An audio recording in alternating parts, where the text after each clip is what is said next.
Björgunarskipið Þór kom 12 til bjargar þegar skúta lenti í vandræðum í gærkvöld. Þegar Þór kom að var ölduhæðin 5 til 6 metrar. Á Norðurlandi hefur snjóað nær linnulaust síðan á mánudag og grænmetisbændur óttast uppskerubrest. Í Fljótsdal hrundu veggir í miklu roki svo seglið sprakk af smíðaskemmu. Hurðirnar höfnuðu í bæjarlæknum. Ríkisstjórnarflokkarnir hafa ekki náð samkomulagi afgreiðslu mála fyrir þinglok. Mögulega þarf að fresta stórum málum eins og lagareldisfrumvarpi matvælaráðherra. Framleiðendur jarðefnaeldsneytis eru guðfeður loftslagsóreiðu, sagði framkvæmdastjóri Sameinuðu þjóðanna í ræðu í dag. Hann vill snarhækka skatta á yfirdrifinn hagnað þeirra. Rafmagn verður líklega að fullu komið á Grindavík á morgun. Verkstjóri HS Veitna segir að reynist hafi erfitt að taka ákvörðun varatengingu í bæinn. Það sem teljist rétt í dag reynist jafnvel rangt á morgun.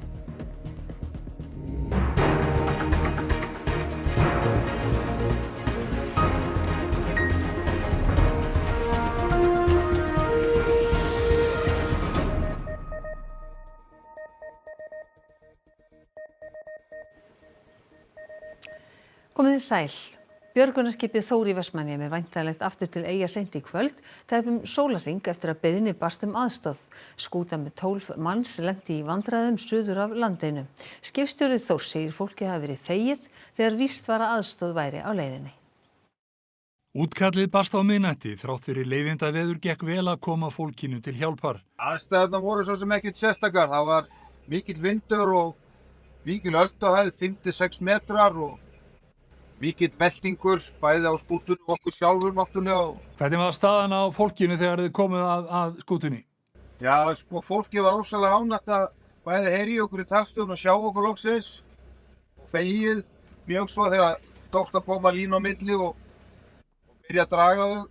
12 voru um borð í skútunni og Þorbjörn segir að sjálfsagt hafi þau staðið í brasi í langan tíma áður en beðið var aðstoð. Hann segir að skútan sé illa farin. Það eru öll segl rifin og hafa með lítið sem ekkert vélarafl og var að best að verða olíulaus.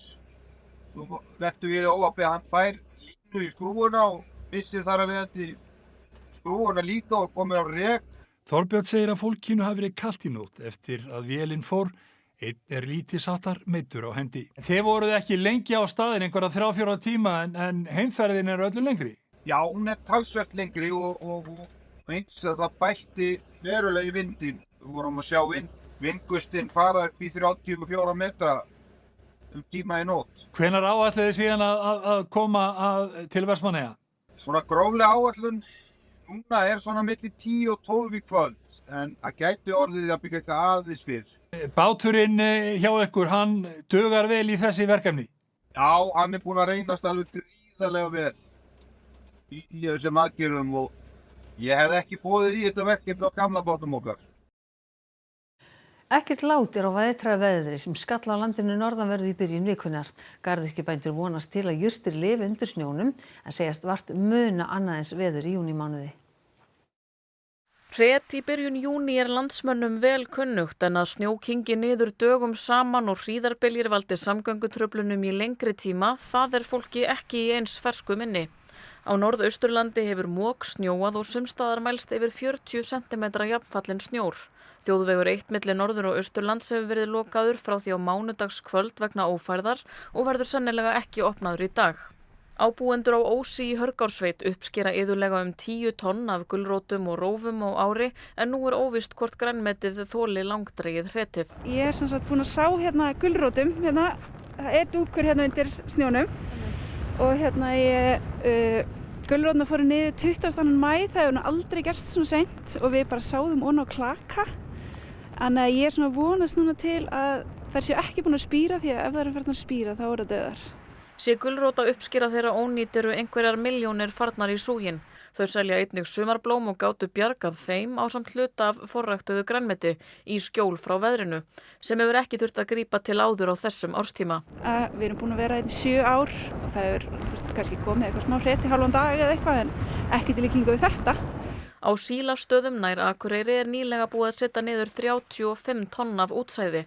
Það var gert óvenju seint vegna kulda og bleitu í vor en nú eru kartöflugarðarnir komnir aftur undir snjó. Þar skiptir öllu að ekki frjósi í jörðu. Hún er bara rennandi blaut og örugglega ísköld, en hún er ekki frosin. Þar hafa kartöflur verið ræktaðar í yfir 70 ár og ekki orðið uppskerubrestur nema einu sinni árið 1979. Bændur segjast því vongóðir að rætist úr veðrinu og grösin spretti vel í sumar. Hluti af útsæðinu býður þó enn niðursetningar og spáin óhagstæð næstu daga. Hvernig sjáu þið fyrir ykkur að ekki stingi þessu niður þegar allt að kafa snjó?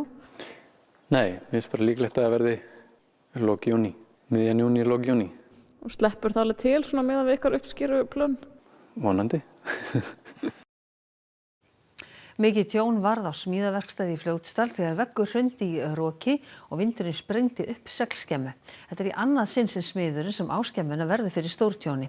Skemman var reist í stað verkstæðis sem brann í fyrravetur. Fór allt til andskotans. Stúkurinn fór á skemmunni. Hvað aðfara nóttu þriðjudags sennilega. Og það hefur greinilega gerst þannig að veggur sem ég skildi eftir hérna fyrir utan, hann hefur dottið á skemmuna, gert gatt og þar með var allt farið. Þá hefur hann bara tútnað út og sprungið. Já, hurðirnar eru hérna í læknum og eitthvað bretti og alls konar dott. Það er nú bara eins og gengur. Já, svona hefur það gengið hjá Herði því miður. Í fyrravetur var líka stórtjón hjá honum á sama blettinum. Þá brann hérna fjárhús sem stóð hérna, sem ég var búinn að græja sem trésmiðjuverkstæði. Það brann með öllum vélum og öllu saman sem í því var. Og það hreinsaði allt af plötunni, nema þennan eina vegg sem ég ætlaði að hafa skilja eftir til þess að hafa skjól fyrir seglskemmuna. Hann eyðilagði allt fyrir mér. Hann allavega gerði ekki það sem hann átti að gera. Ég held að þetta sé orðið ágætt, sko. Það væri gott að fara að fá smá heppni. Það lítur að koma. Skjólveggurinn sem reyndist skaðvaldur virðist hafa verið lítið og illa járnbundin á sínum tíma, eintóm steypa. Eftir fyrra tjónið gáfu margir Herði verkfæri í stað þeirra sem brunnu. Hann heldur ekki tryggður fyrir tjóninu núna og íhugar því næstu skref. Kannski fer ég bara afgreiði bónus, það getur vel verið. Það er að vera spekulera í ýmsu. Kannski maður verið að kaupa sér hús bara almennilega skemmu eða. Þetta allt í vinnslu þá. Og þá það pólitíkin. Þingflokksformaður Sjálfstæðisflokks telur ólíklegt að hægt verði að klára lagareldisfrumvarp matvælaráðherra fyrir þinglok. Stjórnarflokkarnir hafa ekki náð samkomulagi sín á milli afgreiðslu mála. Yfir 70 stjórnarmál bíða afgreiðslu hér á Alþingi nú þegar einungis 6 þingfundadagar eru eftir áður en þingmenn fara í sumarfrí. Mörg þessara mála eru umdeild og ekkert samkomulag liggur fyrir afgreiðslu þeirra fyrir þinglok. Þetta eru mál eins og frumvarp sölu og eftirstandandi hlut ríkisins í Íslandsbanka, útlendingamálið, lagareldisfrumvarp matvælaráðherra og frumvarp forsætisráðherra Mannréttindastofnun Íslands. Þau mál sem ekki eru afgreidd fyrir þinglok þarf að leggja fram aftur í haust. Stjórnarandstaðan segist bíða eftir útspili ríkisstjórnarinnar varðandi forgangsröðun mála. Stóru viðræðurnar sem í gangi virðast vera á milli stjórnarflokkanna og ég hef ekki beina innsýn í það en ég get auðvitað lagt að mat á það þær gangi kannski ekkert sérstaklega hvorki hratt né vel fyrir sig út með það að við erum ekki komin neitt í hendurnar annað en bara list yfir þau mál sem eru ókláru sem hlaupa á tugum og nálgast eiginlega 100. Er ágreiningur milli ríkisstjórnarflokkanna hvaða mál eigi að vera í forgangi? Þessi flokkar eru auðvitað ólíkir og eru með mismunandi áherslur þannig að auðvitað það ákveðið svona samkomulagsefni svona hvaða mál lögð svona höfuðáhersla á að klára og við erum bara í því samtali núna. Þannig að þið eru ekki búin að ná samkomulagi ykkar á milli? Ekki alveg endanlega en það eins og ég segi það hangir svona líka saman við kröfur stjórnarandstöðunar og bara hvar málin eru stödd í nefndum þannig að þetta hangir allt saman. Stutt síðan matvælaráðherra mælti fyrir lagareldisfrumvarpinu á Alþingi. Nefndarvinnu ólokið og síðan á máli eftir að fara í gegnum 2 umræður. Hildur telur óvíst að hægt verða að afgreiða frumvarpið fyrir þinglok. Það mun stærra og svona flóknara að mörgu leyti. En það bara í fullri vinslu, en þetta er mjög gott dæmi það mál sem við erum að reyna að horfa svona svolítið kalt á hvort okkur takist að klára eða ekki. Nú borgarfulltrúi VG vill flýta landsfundi svo hægt verði að velja nýja forystu. Formaður Ungra Vinstri grænna telur að flokkurinn þurfa að vera róttækari og hann sé með meira fylgi en nýleg könnun síni. Vinstri hreyfingin Grænt framboð mældist með 3% fylgi í könnun Gallup í byrjun vikunar. Borgarfulltrúi flokksins segist þrátt fyrir það meta stöðuna góða, grasrót flokksins sé virk sem og allir ferlar í starfseminni. Hún hafi eins og áhyggjur af vinstrinu, fylgi sé eins og pendull og hann sé núna til hægri. Aðspurð hvort staðan sé afleiðing eftirgjafar í ríkisstjórnarsamstarfinu, segir hún. Þegar þú skoðar málalistan, þú skoðar ríkisstjórnarsáttmálan, þú skoðar þetta allt saman, þá sérðu fingraför Vinstri grænna. Ég held að þetta sé frekar eitthvað sem við bara verðum að tala meira fyrir. Við þurfum að ná til fólks. Ég held að þar liggi okkar vandi frekar en beinlínis í stefnunni vegna þess að vinstri mennskan á Íslandi á bara undir högg að sækja og ég held að við vinstri menn þurfum að axla þá ábyrgð. Leiðin út á vandanum sé að vera trú stefnunni sem flokkurinn hafi verið en hann hafi þurft að gera sársaukafullar málamiðlanir en hún sé bjartsýn. Formaður ungra Vinstri grænna segir stöðuna innan flokksins frekar erfiða. Virkir félagar telji flokkin ekki mælast með fylgi sem hann á skilið og hann eigi meira inni. Ég held að oft getur að verið bara vandamál með að fólk ekki endilega að sjá allt sem við gerum og það oft bara einhver almenn áunægja í samfélaginu með til að mynda verðbólgu og bara samstarfinu sem Hluti af lausninni sé að vera róttakari flokkur eins og hafi heyrst á starfandi formanni sem hafi talað skýrt. Ýmis mál hafi verið óvinsæl eins og sala Íslandsbanka, brotthvarf Katrínar Jakobsdóttur úr formannstóli hafi verið erfitt og ekki síst að það greiddi götu formanns Sjálfstæðisflokksins í stól forsætisráðherra. Fyrir liggur að kjósa þar nýjan formann og rætt hefur verið að flýta landsfundi eða boða auka landsfund. Ég held að það erfitt að segja en alveg sama hvað þá myndi líklega verið í haust. Sko það finnst mér vera besta niðurstaðan, að það bara að flýta landsfundi, það þetta bara starfandi formaður í VG og kannski skýrist þetta tómarúm einhvern veginn líka, þetta fylgi af þessu tómarúmi sem skapaðist þegar Katrín fór. Þannig ég segi við ættum bara að flýta því að hafa landsfund og velja okkur nýja forystu. Framkvæmdastjóri Sameinuðu þjóðanna kallaði olíufélögin guðföður loftslagsóreiðu í ræðu í dag og vill setja háa skatta á þau. Þá lagði hann til að fjölmiðlar hættu að taka við auglýsingum frá olíufélögum. Guterres hélt ræðu í húsakynnum Sameinuðu þjóðanna í tilefni af alþjóðlega umhverfisdeginum. Hann hefur hingað til ekki skafið af hlutunum í gagnrýni sinni á loftslagsbreytingar af mannavöldum, en nú líkti hann mannkyninu við loftsteinin sem útrýmdi risaeðlunum. Mesta hættan stafaði af manninum sjálfum, einkum framleiðendum jarðefnaeldsneytis. The godfathers of climate chaos, the fossil fuel industry, rake in record profits and feast off trillions in taxpayer-funded subsidies. That means taking urgent action, particularly over the next 18 months, to slash emissions. Staðan sé sú að 1,5 gráðu hlýnun frá því fyrir iðnbyltingu sem Parísarsamkomulagið kvað á að væru mörkin nálgist óðfluga. The truth is, global emissions need to fall 9% every year until 2030 to keep the 1.5 degree limit alive. But they are heading in the wrong direction. Last year, they rose by 1%.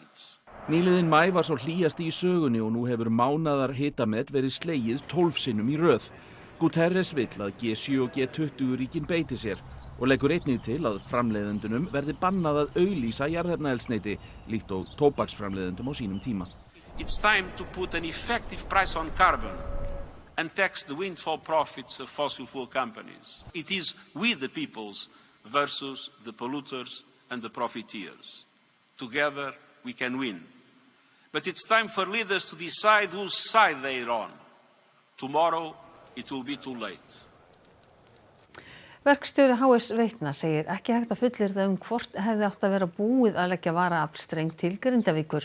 Stefnt á að rafmagn verði komið á bæinn á morgun. Í dag vika síðan 8. eldgosið hófst við Grindavík og gamalkunnugt stef endurtekur sig. Aðeins hefur dregið úr krafti eldgosins og vísbendingar eru að landris sé hafið að nýju í Svartsengi. En of snemmt að slá því föstu, samkvæmt upplýsingum frá Veðurstofunni. Aðeins gís nú úr einum gíg. Hraunrennsli úr honum í norðvestur að og meðfram Sýlingafelli. Virkir hraunstraumar eru líka til suðurs og í átt að Hagafelli. Á meðan glímir samfélagi við eftirköst eldgossins. Slökkviliðið hefur síðustu daga barist við gróðurelda í nágrenni hraunjaðarsins og enn er rafmagnslaust í Grindavík eftir að rafmagnsstaurar lutu í lægra haldi fyrir hraunbráðinni. Unnið hefur verið við að koma upp varatengingu. Áætlun okkar gengur út á það að við ætlum að vera komið rafmagn á þennan streng innan 6 daga og svo áætlun er bara að ganga eftir og gengur betur heldur en við þorðum að vona. Þannig að við erum að vonast til þess að geta spennisett þennan streng í kvöld og hugsanlega eftir ef allt gengur upp að geta komið rafmagn og Grindavík í fyrramálið. Guðmundur Helgi segist ekki vita til hver endanlegur kostnaður við varaleiðina verði. Atvinnulíf í Grindavík hefur þurft að treysta á varaaflstöðvar á meðan þessi vinna stendur yfir. Leggja þarf rúmlega 4 kílómetra streng frá Svartsengi að Grindavík. Þessi strengur hefur takmarkaða flutningsgetu en er talin geta sinnt þeirri rafmagnsnotkun sem hefur verið í bænum síðustu mánuði. Nú er þetta 8. eldgosið. Hefði ekki verið hægt að undirbúa þetta fyrr? Ég held að menn hafi bara átt erfitt með að taka ákvörðun þetta vegna þess að vísindamenn hafa talað það að hugsanlega geti komið upp eldgos í eldvörpum sem er bara rétt hjá okkur og þá er þessi leið svo sem útsett fyrir hættu líka, þannig að taka ein ákvörðun í dag getur verið röng á morgun eða jafnvel eftir nokkra klukkutíma, þannig að fullyrða nokkuð það að þessi framkvæmd hefði verið að fara á stað fyrir ykkur síðan, það er ekki hægt að fullyrða neitt það. Markaðsvæðing fótboltans hefur gert það að verkum að stuðningsfólk hefur fjarlægst liðin sín, segir fjármálastjóri áhugamaður fótbolta. Englandsmeistara Manchester City höfðuðu í gær mál gegn ensku úrvalsdeildinni. Hver á evrópskan fótbolta? Salan á hinum fallega leik er titill umfjöllunar sem var birt í gær og unnin af rannsóknarblaðamönnum víðsvegar Evrópu. Þar er fjallað kaup erlendra auðjöfura á fótboltaliðum. Það má segja að tilgangur sé það þríþættur. Einhverjir vilja bara eiga lið og dælið á peningum sem kallast á svona sigurpappamótilið. Svo ertu með aðila eins og bara fjárfestingarsjóði sem vilja bara græða peninga á þessu. Það sé mestri sókn. Og svo ertu með aðila sem þá vilja nota bara fótbolta sem hvítþvott við kannski fela gjörði sín annars staðar til að eignast á einhverja velunnara annars staðar í öðru landi.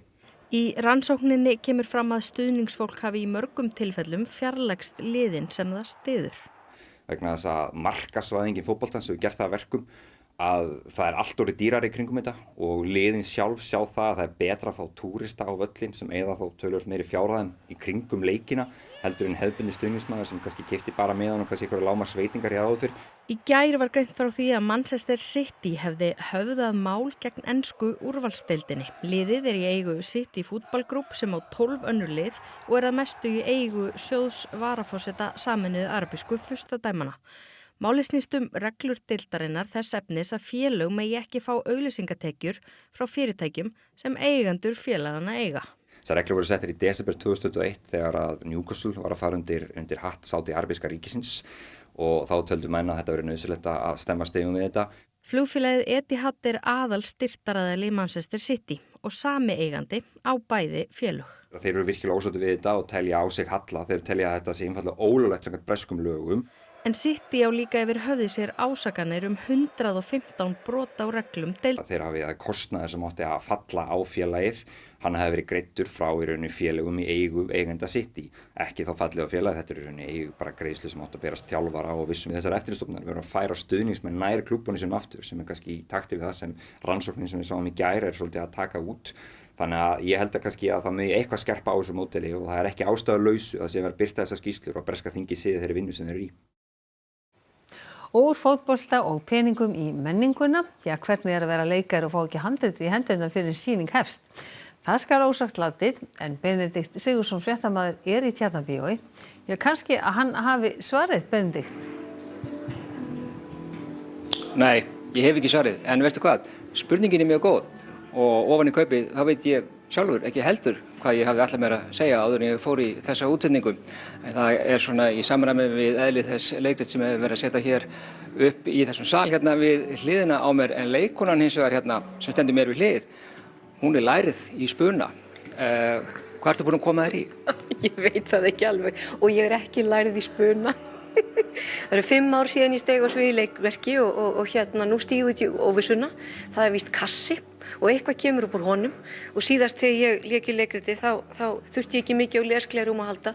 Ég þarf það núna þannig að þetta verður bara ný upplifun og ég held ég þurfa að flytja hlutina á ensku, held ég. En það eru 5 ár síðan þú stekkt á svið, eins og þú sagðir, og það er ekki nema nokkur dagar síðan þú fyrst skilabúðum það, eða varst beðin að koma hér og leika í þessu. Var það kannski bara skárra að fá engan fyrirvara? Já, ég held það. Ég vil allt fyrir vinkonu mína Vigdísi Jakobsdóttur gera. Hún er búin að stýra hérna, er listrænt stjórnandi Listahátíðar í Reykjavík með bravúr og glæsibrag lengi og nú lætur hún af störfum og hérna það er rosalega mikið úrval á Listahátíð í ár. Þannig að hvet fólk til þess að nýta sér það. Ólafur Darri heltist úr lestinni og þá þótti við hæfi að hringja í mig. En sko, þú hefur í rauninni ekkert handrit. Þú fær handritið leið að þú kemur á svið. Já. Þú þarft að spinna, eða hvað? Mér skilst það. Nú er ég búin að fara inn, sviðsstjórinn er búin að kynna fyrir mér sviðið og ég veit af ákveðnum stað þar sem ég má standa og ég veit að það er mikrofónn þarna sem ég ekki má hreyfast, ég má ekki taka standinn, ég á að hafa með mér símann minn á flugstillingu og ofan í kassanum er handritið. Þetta er það sem ég veit. Akkurat, ofan í kassanum er handritið, en svo sjáum við hvað gerist. Nákvæmlega. Takk fyrir þetta Benedikt Sigurðsson og Brynhildur Guðjónsdóttir. En nú ætlar Óðinn Svan Óðinsson að segja okkur hvað verður í Kastljósi kvöldsins. Í Kastljósi kvöldsins ætlum við að kynnast konu sem vinnur nú að því að endurvekja barnahátíðina Kátt, en hún lamaðist í bílslysi fyrir 5 árum. Þá kíkjum við í heimsókn í menningarhúsið Sigurhæðir á Akureyri.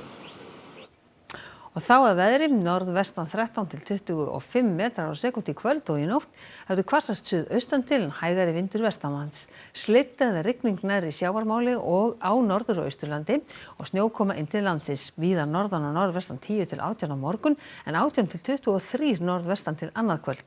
Hiti verður 0 til 5 stig en 7 til 15 sunnanlands og það verður hlýjast á suðausturlandi. En Sigurður Jónsson, veðurfræðingur, fer nánar yfir horfur næstu daga að loknum íþróttafréttum sem Edda Sif Pálsdóttir sér í kvöld. Handboltakonan Rut Jónsdóttir hefur skrifað undir samning við úrvalsdeildarlið Hauka. Hún leggur allt í sölurnar og freistar þess einnig að komast aftur í landsliðið. Ég ætla bara að reyna að gera þetta bara eins vel og ég get. Ég bara fer all in og svo verðum við bara að sjá. Hlín Eiríksdóttir segir EM-sætið hvergi nærri í höfn, þrátt fyrir sigur Íslands á Austurríkiskonum í gærkvöldi. Liðið þurfa að halda áfram og vera klárt í lokaleiki undankeppninnar í júlí. Og tíðindi bárust frá Belgíu í dag þar sem landsliðsþjálfarinn fyrrverandi Arnar Þór Viðarsson er orðinn íþróttastjóri úrvalsdeildar félagsins Gent.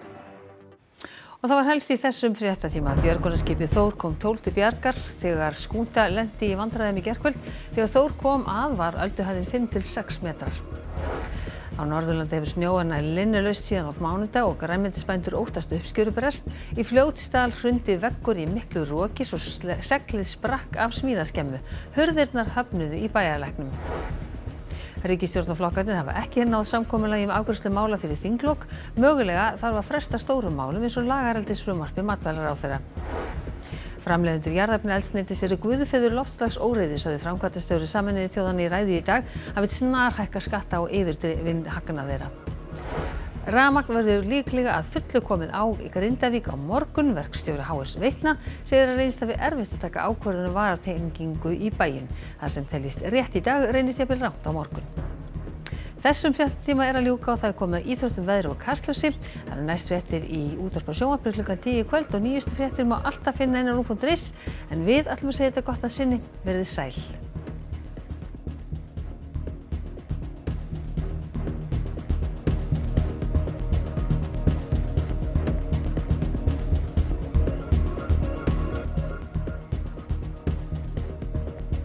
Á RÚV í kvöld.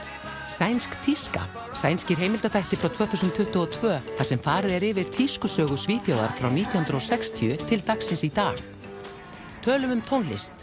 Franskir heimildaþættir sem fjalla sögur hljóðs og hljóðfæra. Höllin. Þýskir dramaþættir dansara í leikhúsi í Austur-Berlín árið 1900.